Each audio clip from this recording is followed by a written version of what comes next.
the Olympics this summer. Now, Japan so far is not saying it is pushing them back or canceling them, but a number of countries are saying, well, we've already taken ourselves out of the equation, including Australia and Canada, said that, the better part of valor would be for them not to go at all because they don't think it's a good idea.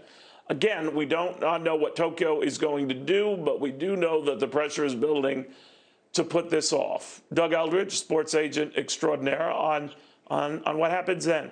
Doug, always good to have you. So let me ask you a little bit about the signals we're getting out of Tokyo. One is, all right, how about we push it back a year? What do you think of that? I think it's incredibly complex. Incredibly complex. I always use the analogy of it's trying to do a U-turn with an aircraft carrier. It seems simple until you have to actually execute it, and you understand exactly how much space is required and exactly how many moving pieces go into executing it. We're in a very strange time right now, Neil. Today marks exactly 1 month until the NFL draft. Tomorrow is 4 months until the start of the Summer Olympics. And ironically, Saturday was the 40th anniversary since President Carter informed American Olympic athletes that we'd be boycotting the Moscow 1980 Games. So there's a strange sense of serendipity there in terms of the uncertainty and the looming sense of dread.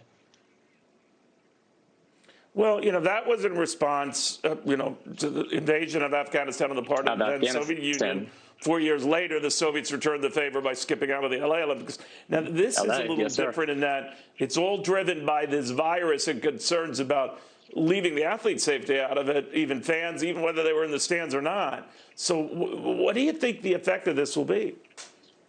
Yes, sir. And I draw that comparison just for the underlying uncertainty as it relates to the athletes. You and I have discussed in the past how different the Olympic Games are, right? It's every 4 years. And I saw an interesting statistic recently, Neil, that roughly 73.7% of all Olympic athletes over the entirety of time only compete in one Olympic Games. So the notion of a two-time or a three-time or a four-time Olympian is statistically the anomaly. They quite literally trained their entire life for this. And so to move it 1 year, that might be their one opportunity that is lost. Now, obviously, all of this is going to give way to prudence and common sense and a greater safety for the common good. But just in terms of the work that goes into it, it's incredibly, incredibly difficult. Now, the one thing that you should also consider, too, is track and field and USA Swimming both sent letters over the weekend urging that these games be postponed. Now, that's significant because when you look back at the Rio Games, Team USA won 121 medals.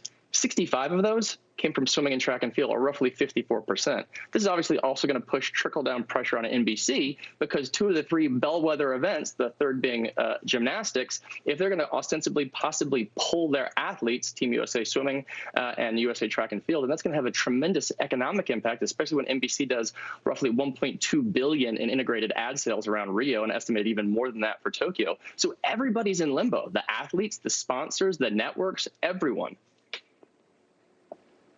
All right, Doug, we'll see what happens. Again, no official word from Tokyo, but again, likely a delay of upwards of a year. But we don't know for sure. Doug Eldridge, a very good read of all things sports and much, much more, actually.